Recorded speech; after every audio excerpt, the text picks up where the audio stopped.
So we've actually only got one slide for the Victorians. And that's because the complexity of Victorians' rules, it almost, some of these grants rely on eligibility for previous payments as well. So I might just go through in sort of dot point, not in detail, some of the key ones that we've seen. But we've seen the first one is commercial tenancy relief. So rent relief matching the turnover for. What that means is there's a requirement of commercial landlords to drop the rent in the same proportion that business's turnover has dropped.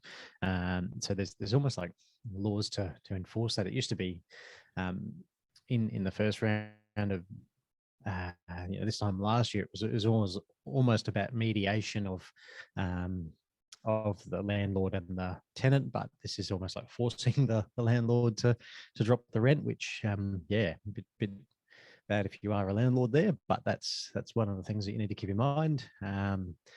Federal COVID-19 disaster payments. These are really small amounts. They're administered through Centrelink. There's another name for that, Service Australia, or yeah, they've changed it a few times. Yeah, I think Services Australia. Australia. Yeah. Yep. But that's administered through there. There's different amounts whether you're receiving certain support payments already or not. But that one's a federal disaster payment. There's a $4,800 payment for July lockdown, not yet announced for the August one. But this is industry specific as well. So yeah, that's almost 5K, similar to the Queensland grant. Cool. And then we've got the Business Cost Assistance Program round 3. So there's big names, big tongue twisters for our Victorian friends. But round 3 is $2,800 automatically paid to those who are eligible in mid-August. Again, this is an extension of, and you see this is round 3, it's an extension of the Business Cost Assistance Program round 2. All righty. And there's one more as well, the Small Business COVID Hardship Fund. Yep. And that's recently started. So basically, if they're not eligible for existing programs or experience at least 70% reduction in turnover and have payroll of up to $10 million, recently on 6th of August, it was announced that additional funding will be added to this Small Business COVID Hardship Fund, allowing grants of up to $8,000.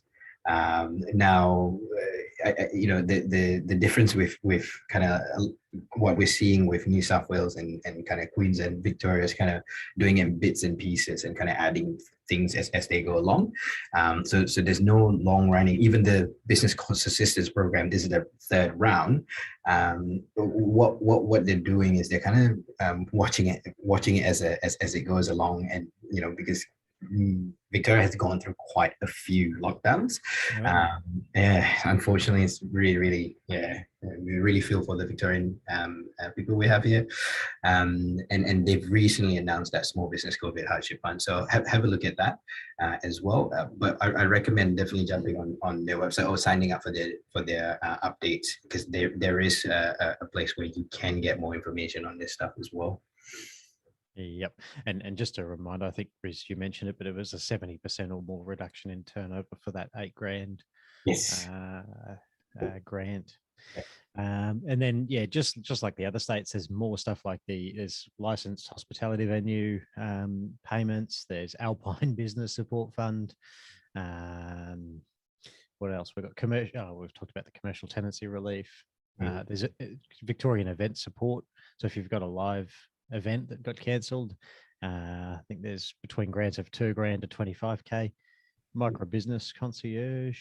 Cool. So and awesome, Mike. And that's worth mentioning as well. If you're a micro business and you need a bit more help, and you don't have an accountant to go to for this stuff, the first port of call is definitely go to your accountant or get in touch with us, and we'll be able to kind of look at the the spread of help that you might be eligible for, and just go through that list with you.